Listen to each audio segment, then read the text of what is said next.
Sir okay sir ఫైనల్గా but మళ్ళీ ఎపిసోడ్తో మళ్ళీ వద్దాం. బట్ మీ స్టాండ్ మీద మీరు నించున్నారు కరెక్టే అనిపిస్తుంది. ఎందుకంటే చాలామంది పోతున్నారు. ఇప్పుడు మీరు ఇందాక గడ్డం రాజు నన్ను అప్రోచ్ అవ్వలేదన్నారు కదా, అలా బాధితులు ఉంటే మిమ్మల్ని అప్రోచ్ అవుతారని? ఖచ్చితంగా అమ్మా, ఖచ్చితంగా. బట్ ఇది నా పని కాదు, గవర్నమెంట్ చేస్తున్న దానికి గవర్నమెంటే సొల్యూషన్ చూపించాలి. ఇప్పుడు నేను ఎంత చేస్తాను అది కాదు అంటే, సరే నేను రేపు రెండో ఒక అసోసియేషన్ పెట్టి దానికోసం చేస్తాను. కానీ నేనేదో వేరే చేద్దాం అనుకుంటాను, నేనేదో సినిమాలు చేద్దాం అనుకుంటాను, లేకపోతే టెక్నాలజీకి సంబంధించి ప్రోగ్రామ్ చేద్దాం అనుకుంటా. నా మైండ్ సెట్ అంతా అలా ఉంటుంది. కానీ సరే మరి దేవుడు చేసాడో లేకపోతే జీవితం డెస్టినేషన్ తీసుకొచ్చి నన్ను ఒక చోట ఎట్లా నిలబెట్టింది.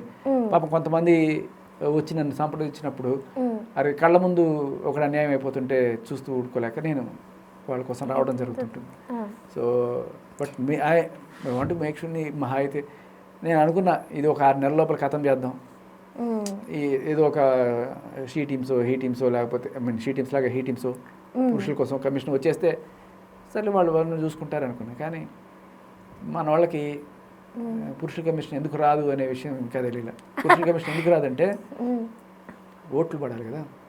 ఇప్పుడు కరెక్ట్గా ఎలక్షన్ టైంలో ఉందనుకో, అంతా ఒక కోట్లాది మంది మగాళ్ళకి అన్యాయం జరుగుతుందని నమ్మి మీరు పురుషుల కోసం కమిషన్ పెడితేనే మేము ఓట్లు వేస్తాం, లేకపోతే మేము ఎలక్షన్లని బాయ్కాట్ చేస్తాం అనే స్టేజ్కి కనుక పురుషులందరూ రాగలిగితే అప్పుడన్నా ముందుకు వస్తుంది, అప్పుడు జరుగుతుంది.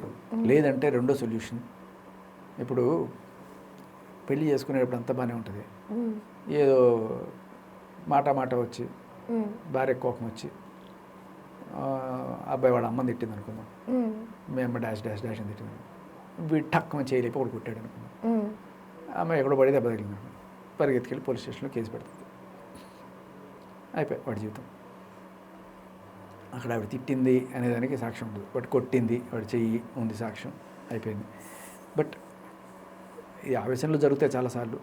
బట్ వాటిని ఇంకా కక్ష సాధింపు కోసమో లేకపోతే డబ్బుల కోసం చాలామంది దీనికి ట్రైన్ కూడా ఉంటారు. ఏంటి ఇలా బూతులు తిడుతూ ఉంటారు, మనిషిని రెచ్చగొడుతూ ఉంటారు, అవతల పక్క వాడు రెచ్చిపోయి కొట్టేదాకా వెయిట్ చేస్తారు, కొట్టిన వెంటనే దెబ్బలు అవన్నీ చూపించుకుంటూ వెళ్తారు. వీలైతే దానికి రికార్డింగ్ కూడా పెట్టుకుంటారు. ఇంకా వాడు ఎంతో కొంత ఇచ్చి సెటిల్ చేసుకోవడమో లేకపోతే ఇంకా ఇటువంటివి జరుగుతుంటాయి. మానవజాతి విలువలు సచ్చాయండి. ఇంకా మాట్లాడేదానికంటే నిజంగా సచ్చిపోయాయి. ఇవాళ రేపట్ల పైసల కోసం అవసరాల కోసం వాడుకునే చేతులు తప్పితే ఇక్కడ ఏమీ లేదండి. ఇక్కడ భార్యాభర్తల మధ్య అంటే పెళ్లి చేసుకోవాలి అంటే ఇక్కడ లూజర్ ఎవడంటే మగాడికి ఏ రకమైన న్యాయం లేదు. ఎస్పెషల్లీ భారతదేశంలో, అది కూడా నువ్వు హిందూ అయితే ఇంకా దారుణ పరిస్థితి. ఇప్పుడు హిందువులు కాంబోడియాలో ఉన్నారు, బాలిలో ఉన్నారు, నేపాల్లో ఉన్నారు, శ్రీలంకలో ఉన్నారు. కానీ హిందూ చట్టం చేయడానికి నువ్వెవరు? భారత ప్రభుత్వం హిందూ చట్టం చేసేస్తుంది. Hindu marriage law, Hindu divorce act, Hindu భరణం యాక్ట్. వీళ్ళు ఎలా చేస్తారు? మరి ముస్లింలు ఎందుకు చేయట్లేదు నువ్వు?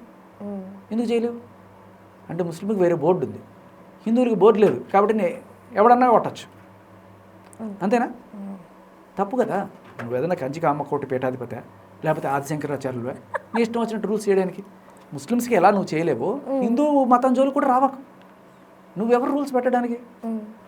లేదు అందరికీ ఒకటే రూల్ పెట్టు, లేదు కదా. ఇప్పుడు హిందూ మతం అనేది చాలా పురాతనమైన మతం.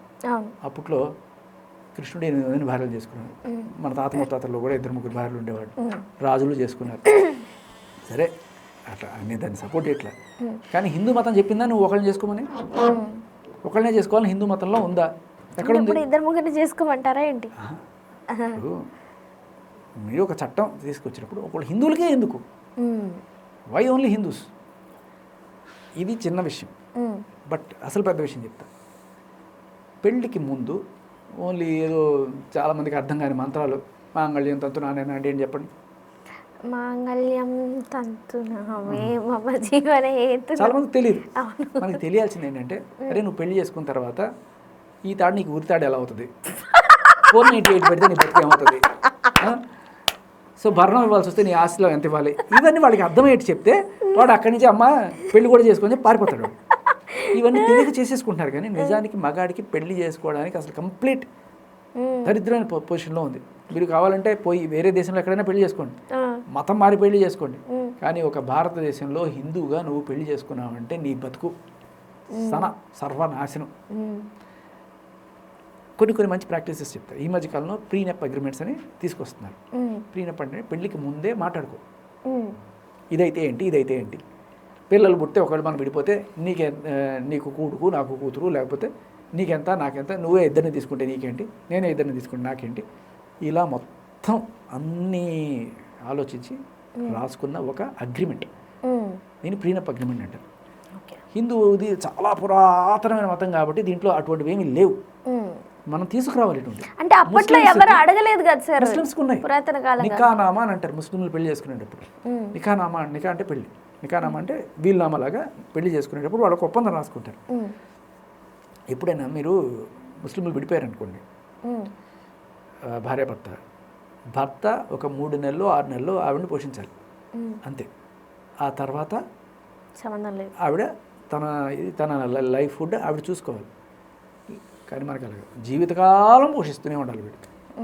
ఆ రూల్ ఉందనుకో, ఆవిడ ఏం చేస్తుంది, నేను ఎందుకు చేయాలి పని, వాడు పోషించాలి. నేను ఉద్యోగంలో చేరాను అనుకో, అమ్మో డబ్బులు రావు కాబట్టి నేను ఉద్యోగాలు ఏమి చేయ, నాకు ఇస్తూ ఉండవు జీవితకాలం అడ్వాంటేజ్.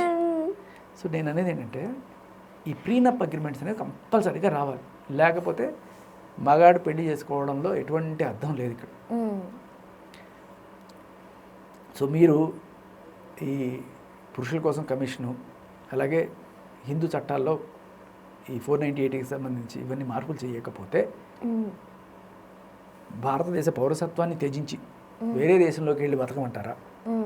మతాన్ని కూడా త్యజించి, అప్పుడు అంబేద్కర్ గారు మతం వదిలేసి, హిందూ మతం వదిలేసి బుద్ధిజంలో చేరాడు. అలా చేరితేనే మీరు మారుతారా? ఇప్పుడు ఎందుకంటే మీకు ఓట్లు కావాలి, ఓట్లు పోతాయి అనుకుంటేనే మీరు ఏదైనా చేస్తారు. అలా కాకుండా ఇంకేదైనా గట్టిగా చేయాలి, ఈరోజు జరగాలి, లేకపోతే ఒక 4 రోజుల్లో జరగాలంటే ఇదే పద్ధతి. ఇగో మేము అందరం భారతదేశ పౌరసత్వాన్ని వదిలేస్తున్నాం బికాస్ మీ చట్టాల వల్ల మా జీవితం నాశనం అయిపోతుంది. అలా చేస్తారంటారా పురుషులందరూ కలిసి? ఆ చైతన్యం ఉందంటారా? 100 మంది చేస్తే స్టార్ట్ అవుతుంది. ఒక 100 మంది వచ్చి హిందూ చట్టాన్ని చేయడానికి నువ్వెవరివి, ఈ హిందువుల్లో ఈ ప్రీనప్ అగ్రిమెంట్స్, లేకపోతే నువ్వు మెన్స్ కమిషన్ తీసుకురాకపోతే, మెన్స్ కమిషన్ ఒక్కటే ఏం కల ఒక 100 మంది రమ్మన్నట్టు పార్లమెంట్ ముందుకెళ్దాం, కూర్చుందాం. మెన్స్ కమిషన్ మీరు ఒక 4 రోజుల లోపల కనుక తీసుకురాకపోతే మేమందరం కూడా ఇక్కడికే వచ్చి మా మతాన్ని, మా పౌరసత్వాన్ని త్యజించేస్తాం, పెట్టండి. ఒకవేళ కనుక అది వైరల్ అయిందనుకోండి, ఇవాళ హిందూ మత పరిరక్షకులుగా చెప్పుకునే పార్టీ పెద్దలందరూ కూడా పరిగెత్తుకొని వచ్చి అయ్యా బాబు మీకోసం చేయాల్సింది చేస్తూ ఉంటారు. నాట్ దట్ మతం అంటే ఎవరికి ఇది లేదు, కానీ ఈ మతంగానే ఉండమండి, అది మీ అభిమతంగా మారుస్తున్నారు. మీ ఇష్టం వచ్చినట్టు చట్టాలు చేసేది అది కూడా ఓన్లీ హిందువులు ఎందుకు భరించాలి ఇవన్నీ? జీవితకాలం భరణం. ఇప్పుడు వీళ్ళకి అనుకోండి, ముస్లిమ్స్కి అనుకోండి, ఆ భరణం ఆ వ్యవహారం అంతా కూడా టక్కున తేలిపోద్ది. వీడు కోర్టుల చుట్టూ తిరుగుతూనే ఉంటాడు, లాయర్లు, కోర్టులు, పోలీసులు, ఫీజులు, మొత్తం వీడి చెప్పులు అరిగిపోయి వీడి జీవితం అతను చచ్చిపోయాడు. పంచాయతీలు ఇవన్నీ ఎందుకు?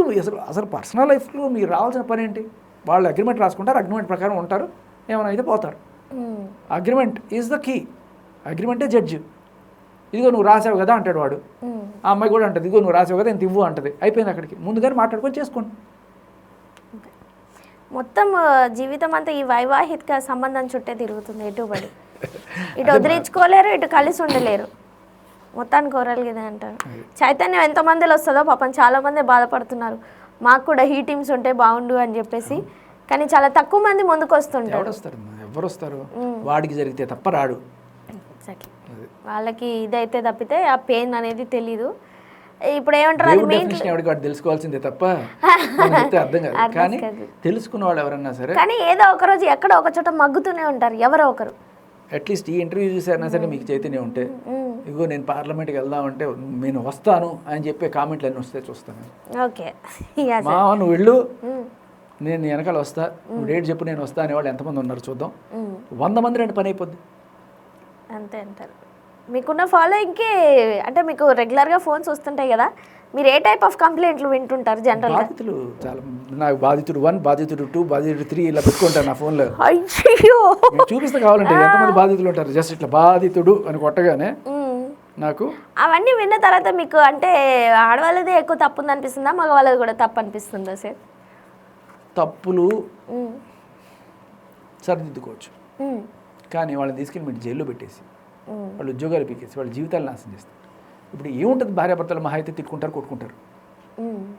దాన్ని వాడు తీసుకెళ్ళి జైల్లో పెడితే వాడు ఉద్యోగం పోతే అసలు ఈవిడికైనా ఉండాలి కదా, కూర్చొని కొమ్మని నరుక్కోవడం కదా. ఆయన తీసుకెళ్ళి ఉద్యోగం తీసేస్తే నువ్వు ఏం తింటావు రేపు? అవును, ఆన్సర్ ఉండదు, ఆవేశమే ఉంటుంది. ఆవేశమేం కాదు, ఆలోచన చాలా చక్కగా ఎంతో కొంత మీ దగ్గర నుంచి తీసుకొని ఇంకోటి పెళ్లి చేసుకొని, వాడి దగ్గర నుంచి ఎంతో కొంత తీసుకొని మళ్ళీ ఇంకోటి పెళ్లి చేసుకొని, ఇలాంటివి చాలా జరుగుతున్నాయి. మీ దగ్గర కూర్చుంటే నాకు నాలెడ్జ్ పెరుగుతుంది. నేనేమన్నా అమ్మ ఇన్ని ఆప్షన్స్ ఉన్నాయా నాకు. ఈ యొక్క ఉపాధి హామీ పథకం ఇది మహిళలకి. ఏ ఉద్యోగం లేకపోతే ఇలాంటివి చేసుకొని హ్యాపీగా. అదే నాకు కొత్త కొత్త ఐడియాలు మైండ్లోకి వస్తున్నాయి సార్. అలాంటి చేయకూడదు, ఎందుకంటే అంత ఈజీ కాదు కూడా. అంత ఈజీ కాదు. బట్ కొంతమంది ఉంటారు కరుడు గట్టిన వీళ్ళు, కానీ ఏదైనా ఒకసారి చెల్లుతుంది. ఇప్పుడు చూడండి, ఆ పోక్సో కేసు రెండోసారి పెట్టడానికి వస్తే ఆవిడకి ఏమైంది? అవును, ఎగ్జాక్ట్లీ. ఏదన్నా ఫస్ట్ టైం వరకే, రెండోసారి మూడోసారి అంటే కళ్ళు గప్పి చేయాలి. అక్కడికే వాళ్ళు ప్రాణాలు పోగొట్టుకుంటున్నారు కదా, ఇక ఏం ఉపయోగం ఇంకా దానివల్ల. సో కాబట్టి ఇదన్నమాట. అక్కడ అసలు ఇదంతా మొదలే లక్ష్మీ పడాలా అనే అమ్మాయి అక్కడెక్కడ ఏంటి దాని పేరేంటి, ఎక్కడో ఒక కుగ్రామం శంఖవరం అని అన్నవరం దగ్గర. ఓకే. ఆవిడకి పెళ్లి చేశారు, ఒరిస్సా సంబంధం. అయిన తర్వాత 3 నెలలు 6 నెలలు మరి మొత్తానికి అతని మీద 498A కేసు పెట్టింది. 498A వేసి పెట్టి 16 మంది అప్పట్లో అందరినీ తీసుకెళ్ళాలి జైలుకి. అలా వాళ్ళందరినీ చేసి వాళ్ళందరినీ చేస్తే తర్వాత ఏదో డిస్టెన్స్, ఆమె కేసు పెట్టిన తర్వాత కొంచెం దూరంగా ఉంటారు కదా, ఈ లోపల ఒక 6 నెలల లోపల ఇంకొకరిని పెళ్లి చేసుకుంది కాకినాడలో. పెళ్లి చేసుకొని మళ్ళీ వాడి మీద కేసు పెట్టింది.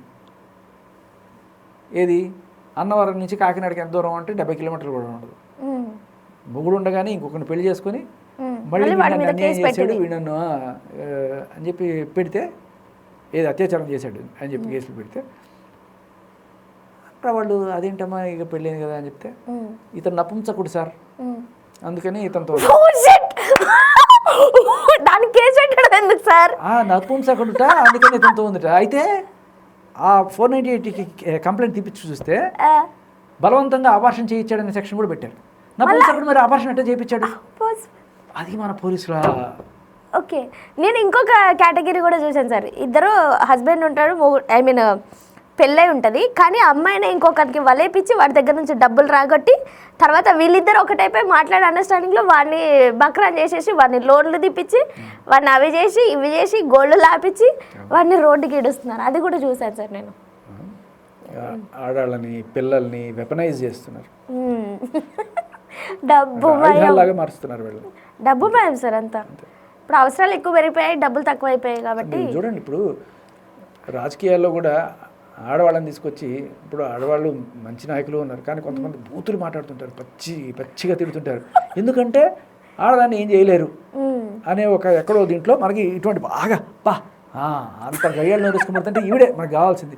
వీళ్ళ మనం వాళ్ళు ఏకిపడి ఈయన పక్కన కూర్చొని పైన కూర్చొని చూస్తుంటాడు అనమాట. బాగా తిట్టింది.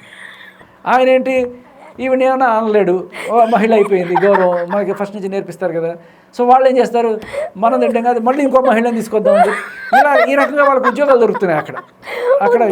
సార్ ఇవన్నీ ప్రాక్టికల్ నా చుట్టుపక్కల చూస్తున్నాను సార్ మీరు చెప్పే అన్నీ. అమ్మో నిజంగా అసలు ఎంత చెడుబుద్ధి ఆలోచనలు. మహిళలతో ఇలా అంటే తప్పులు చేయించడానికి, లేకపోతే బూతులు తిట్టించడానికో, లేకపోతే చాలాసార్లు ఈ డ్రగ్స్ స్మగ్లింగ్లు కూడా ఆడవాళ్ళని చెక్ చేయరనే దీంట్లో అది కూడా జరుగుతుంటాయి. అండ్ పిల్లలు, ఎస్పెషల్లీ పిల్లల్ని కూడా ఈ పోక్సో కేసుల్లో వాడడం విపరీతం సార్. కానీ మీరు చెప్పినవి అన్నీ నా చుట్టుపక్కలే నాకు అన్ని కనెక్ట్ అవుతున్నాయి ఒక్కొక్కటి.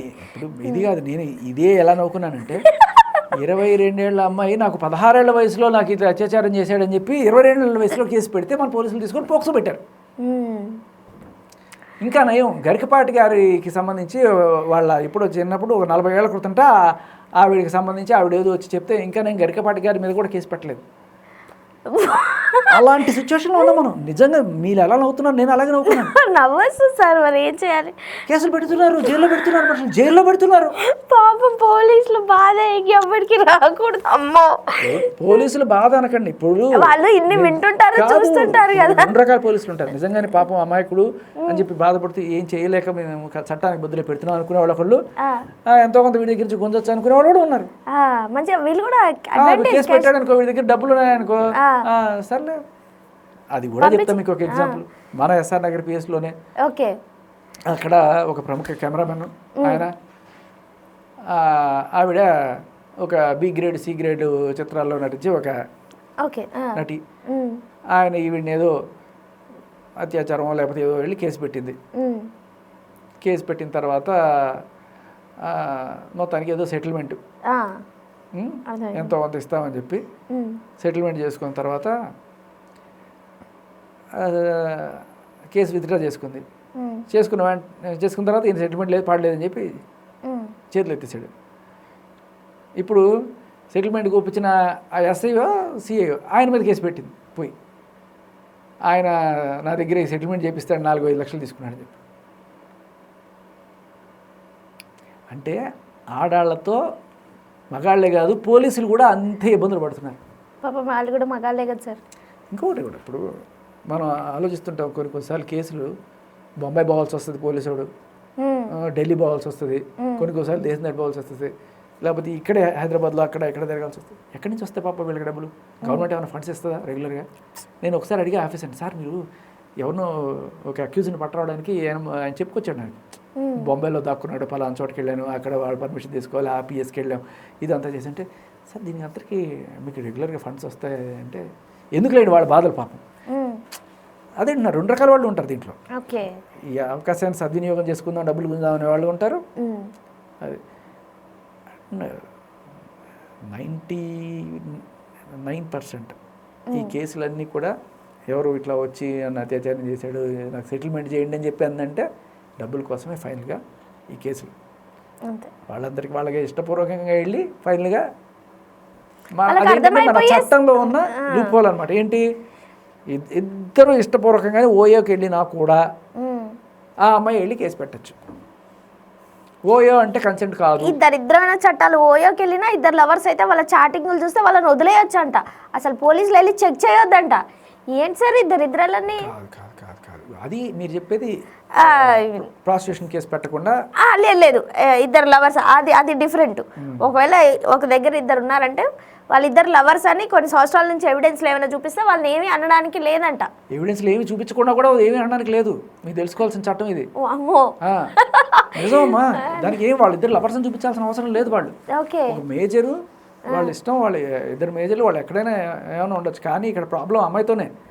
ఈ అమ్మాయి ఇష్టపూర్వకంగానే వెళ్ళి వారం రోజులుండి 8వ రోజున ఇది అర్థమైంది.